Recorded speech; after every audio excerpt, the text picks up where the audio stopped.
तो रमजान का पाक महीना चल रहा है, लेकिन पाकिस्तान में बढ़ती महंगाई ने सभी रिकॉर्ड तोड़ दिए हैं। पाकिस्तान में महंगाई से रोजेदार बेहाल हैं, बेहद परेशान है। आटा, दाल, चावल के दामों में जबरदस्त उछाल है, इजाफा है। इफ्तार के लिए फल भी नहीं खरीद पा रहे लोग। चीनी के दाम बेहद ज्यादा बढ़ गए हैं। खुले बाजार में 800 रुपए किलो चिकन बिक रहा है। 2 से 2,500 रुपए में बिक रहा है मटन। 800 में चिकन और 2,500 रुपए में मटन की बिक्री हो रही है, जिससे आम जनता बेहद परेशान। इफ्तारी करने के लिए यहाँ पर बेहद महंगी चीजें खरीदनी पड़ रही हैं। कई लोग खरीद भी नहीं पा रहे। 800 में चिकन बिक रहा है, 2,500 में मटन की बिक्री यहाँ पर हो रही है। महंगाई चरम पर है, आसमान छू रहे हैं सभी दाम। महंगाई के सभी रिकॉर्ड यहाँ पर टूट गए हैं।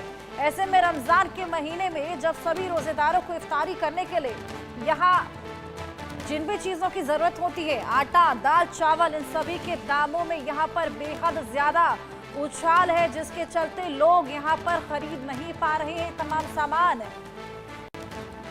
तो रमजान में लगातार आम जनता की जान निकलती जा रही है। महंगाई से पाकिस्तानी आवाम बेहद बेहाल है। ऐसे में जिस तरीके से पाकिस्तानी आवाम यहाँ पर महंगाई के चलते सामान नहीं खरीद पा रही, रमजान में फल खरीदना तक मुश्किल हो गया है।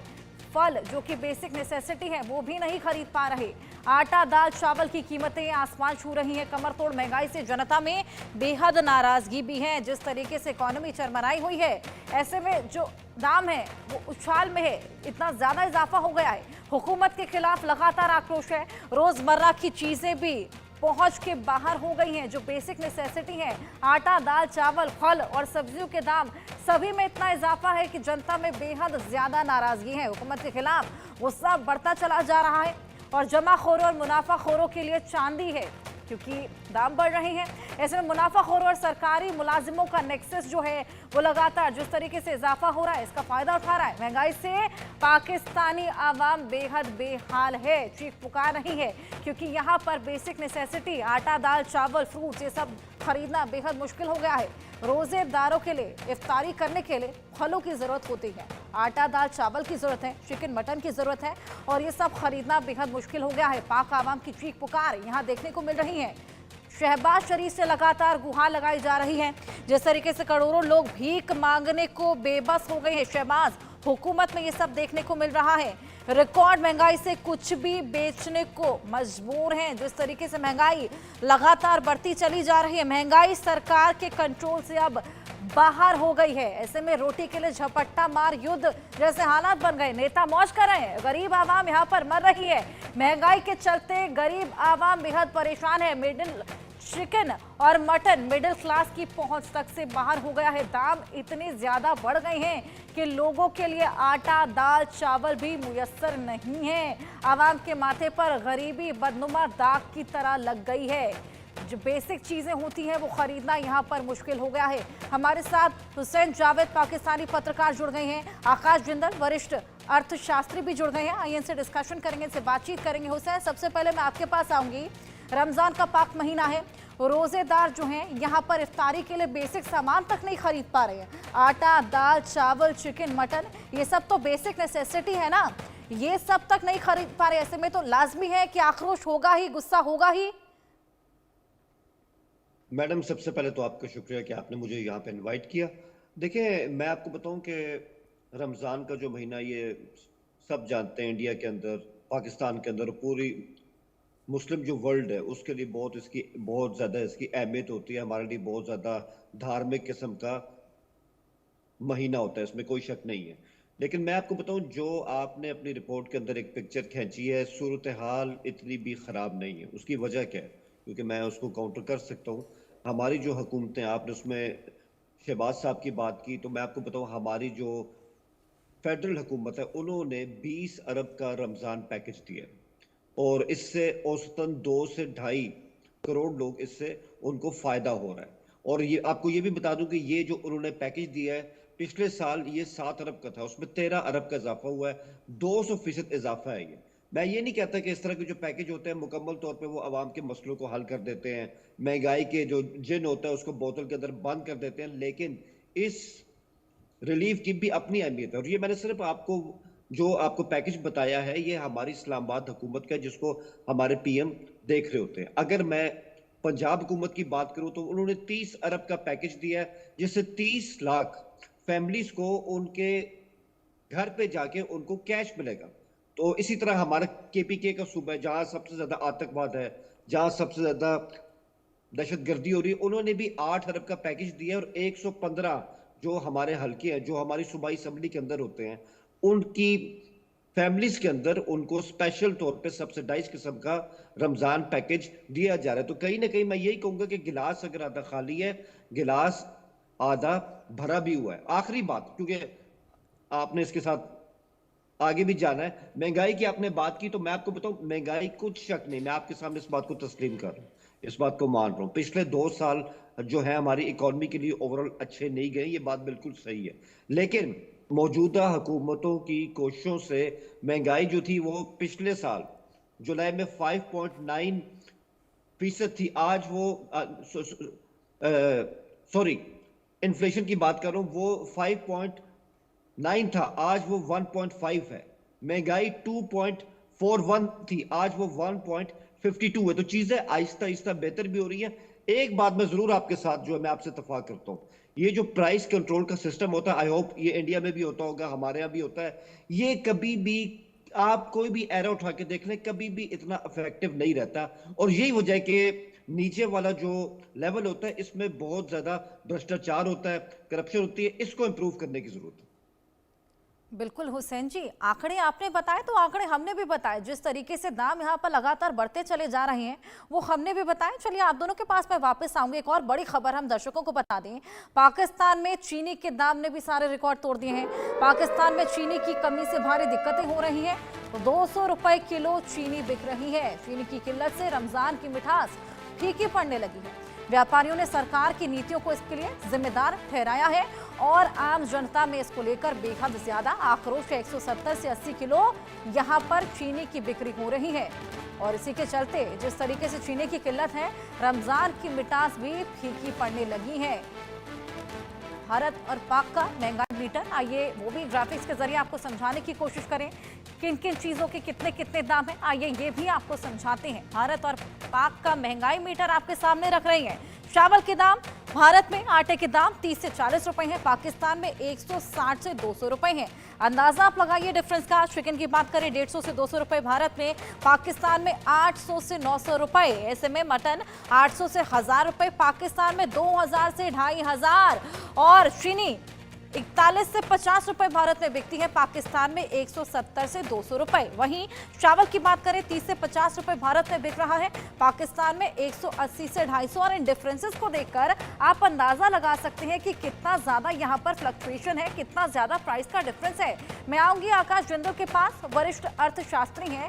आकाश जी, सबसे पहले तो ये बताइए कि ये जो प्राइसेस हैं ये आसमान क्यों छू रहे हैं? आंकड़ों के जरिए हमने बताने की कोशिश भी की और डिफरेंस अगर हम देखें भारत और पाकिस्तान में, चीजों का डिफरेंस भी बेहद ज्यादा है। पहले तो हमारे दोस्त हुसैन साहब को रमजान के इस पवित्र और पाक महीने की बहुत बहुत मुबारकबाद। बिल्कुल सही कहा हुसैन भाई ने।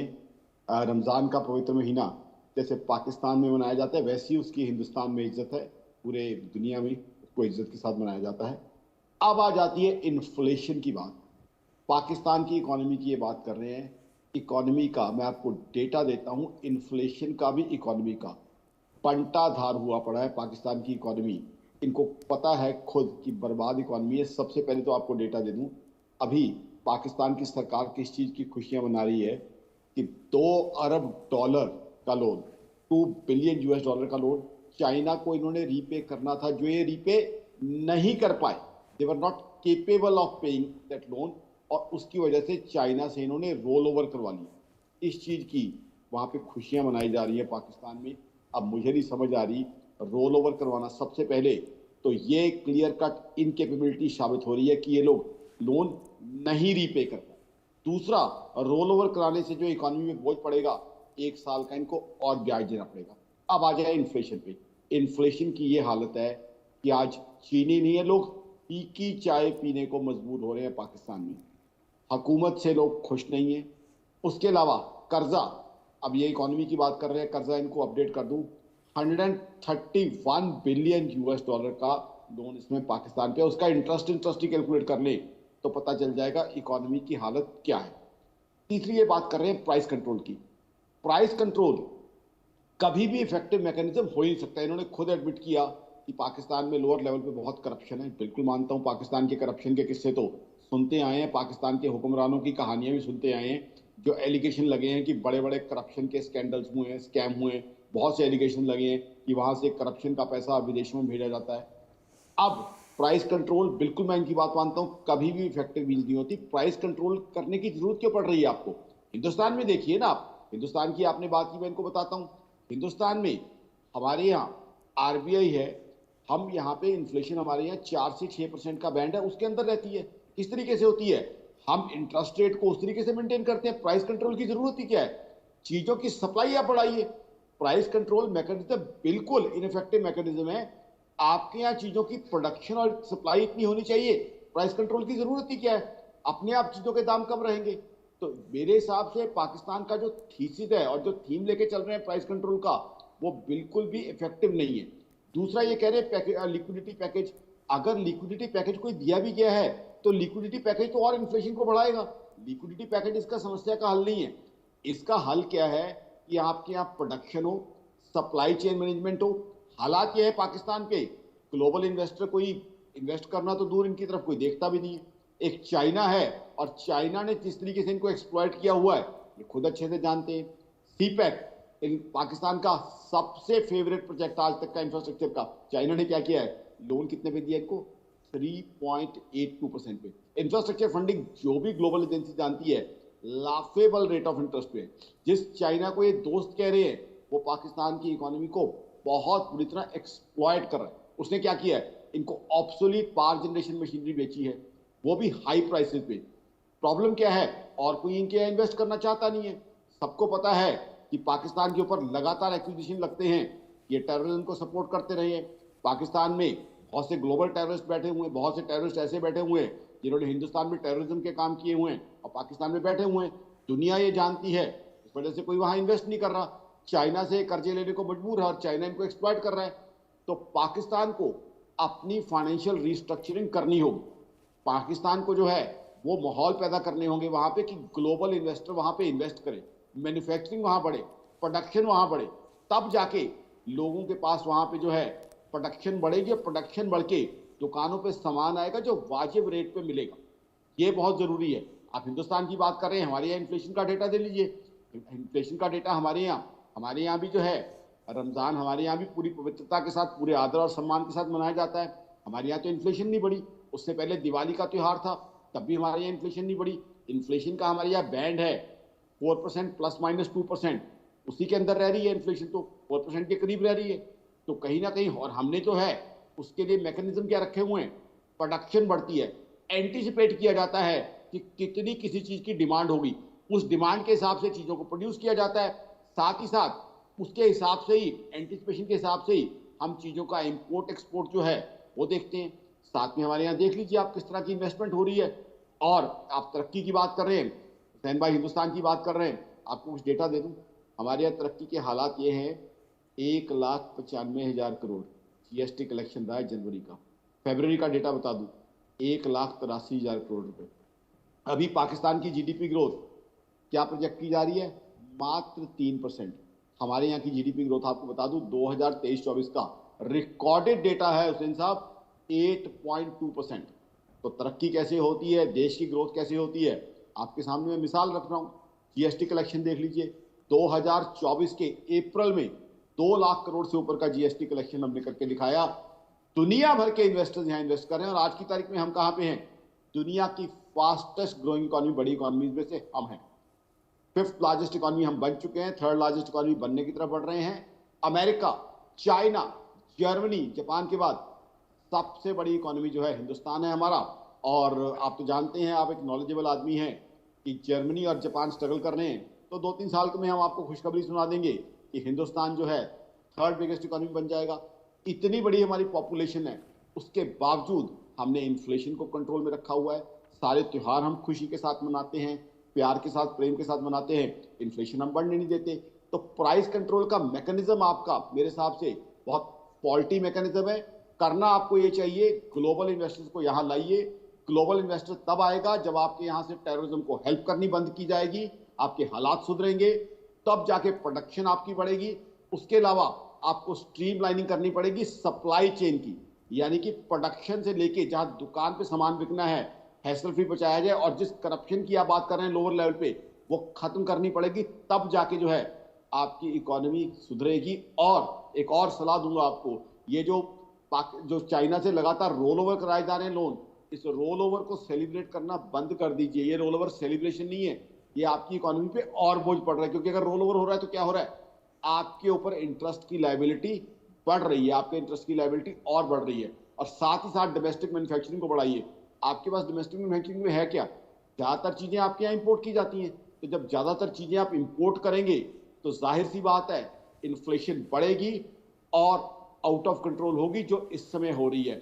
आपके यहाँ के चैनल्स रिपोर्ट दिखा रहे हैं कि लोगों को बिल्कुल बिना आकाश जी, चीनी की तमाम चाय चीजें पीनी आप पड़ यहाँ रही पर है। गिना रहे हैं, तमाम नसीहतें भी आप दे रहे हैं। हुसैन जी, आपने शुरुआत में कहा था कि हमारी रिपोर्ट्स में जो कुछ बताया जा रहा है वो बड़ा चढ़ा के बताया जा रहा है, लेकिन आकाश जी ने तमाम डेटा यहाँ पर सामने रखा है, साथ ही तमाम नसीहतें भी यहाँ पर दी हैं। जिस तरीके से मैकेनिज्म में बदलाव करने की जरूरत है उन्होंने वो भी समझाया। इसको लेकर आपका क्या रिएक्शन? बहुत शुक्रिया मैम कि आपने मुझे टाइम दिया। जितना टाइम आपने आकाश साहब को दिया, मुझे उसका कम से कम आधा टाइम उसमें दें जरूर। बिल्कुल देखें, बिल्कुल। जो आकाश साहब ने जो मतलब यहाँ पे बात की, मैं उनके ऐसा नहीं कि मैं उनकी हर बात से इत्तेफाक नहीं करता। ऑब्वियसली वो एक इकोनॉमिस्ट हैं और उनका एक एक्सपीरियंस है, उसकी मैं कदर भी करता हूँ। लेकिन बात ये कि और ये जब सबसे पहली बात तो ये कि इंडिया पाकिस्तान की मईशत का कंपैरिजन करना बंद कर दें। ठीक है, कुछ चीजें होती हैं, बिल्कुल फैक्ट्स होते हैं। इंडिया एक वर्ल्ड लार्जेस्ट इकोनॉमी है, इसमें कोई शक नहीं है। और फिलहाल हमारा उनके साथ कंपैरिजन नहीं, तो ये कंपैरिजन करना इंडिया में कोई चीज किस भाव पे बिक रही है, पाकिस्तान में उनका क्या है, तो फर्क तो है उसमें। तो आई थिंक ये तो बिल्कुल कंपैरिजन नहीं बनता है। पहली बात तो ये। दूसरी बात ये मैं आपको बताऊं कि अगर अभी सर ने जो बातें की, आकाश साहब ने, मुझे ये एक बात बता दें कि डॉलर जो हमारे यहाँ 350 तक जा चुका था, आज वो 270s के ब्रैकेट के अंदर है। क्या ये बिल्कुल एक वन फाइन मॉर्निंग हम उठे और ऐसा हो गया? ऐसा नहीं होता, बहुत इसके पीछे एफर्ट होती, तब जाके डॉलर यहाँ तक आया। अभी भी ये आइडियल नहीं है। मैं ये नहीं कह रहा कि आज डॉलर हमारे यहाँ जहां पर है ये बड़ी अच्छी सूरत हाल है, इसको और कम होना चाहिए, इसको 210 220 के बीच में होना चाहिए। लेकिन जो ग्रोथ अभी हमारी जा रही है, जो पिछले 2 साल के दबाव के बाद इकोनॉमी ने चलना शुरू किया, मुझे उम्मीद है उस स्टेज तक भी हम कुछ अरसे में आ जाएंगे।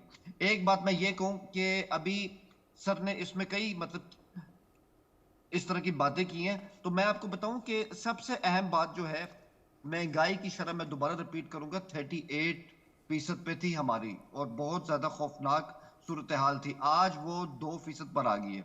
तो ये भी कोई मैजिक स्टिक नहीं थी कि ये ऐसा हो गया, इसके पीछे बहुत ज्यादा हार्ड वर्क है। ऑब्वियसली इंडिया की इकोनॉमी हमारे कंपैरिजन में जो है, मैं इस बात को हमेशा मानता हूँ कि हमें भी एक डॉक्टर मनमोहन सिंह जैसे टेक्नोक्रेट की यहाँ पर बहुत ज्यादा। बिल्कुल हुसैन जी, तमाम बातें आपने अपनी हमारे साथ रखी हैं और खैर बिल्कुल मैं मेरा सिर्फ एक पॉइंट है, वो सुन ले। अभी सर ने ना इंडिया की इकोनॉमी की बड़ी एक रोजी पिक्चर खींची। ठीक है, वो कर सकते हैं क्योंकि वो उसके कोई नेगेटिव पॉइंट तो नहीं बताएंगे। बजट आपका अभी आया है, निर्मला जी ने उसको यहाँ पर पेश भी किया, तो उसमें जो आप ही के इंडियन लोग कह रहे हैं और जो बाहर की जो तंजीमें उसके बारे में क्या राय दे रही हैं कि आपने अपना टारगेट रखा है 8% ग्रोथ, अभी आप खड़े हैं 6.4 पे, ये पिछले 4 साल की कम है। क्या आप 8% ग्रोथ हासिल कर पाएंगे इस माली साल के अंदर? ये बहुत बड़ा चैलेंज है। और सबसे बढ़ के आपकी मिडिल क्लास बहुत ज्यादा इस टाइम परेशान हो चुकी है और आपके पास लेकिन 40 हुसैन करोड़ इतनी की परेशान मिडिल नहीं है कि क्लास हम लोग चिकन और मटन ना अफोर्ड कर पाए। खैर चलिए, देखो, रमजान का महीना उनकी आपको जो- बेहद मुबारक हो और आशा करते हैं कि आपका ये महीना बेहद अच्छा निकले। बहुत शुक्रिया आपका और आकाश जी हमारे साथ जुड़ने के लिए, तमाम अपने इंसाइट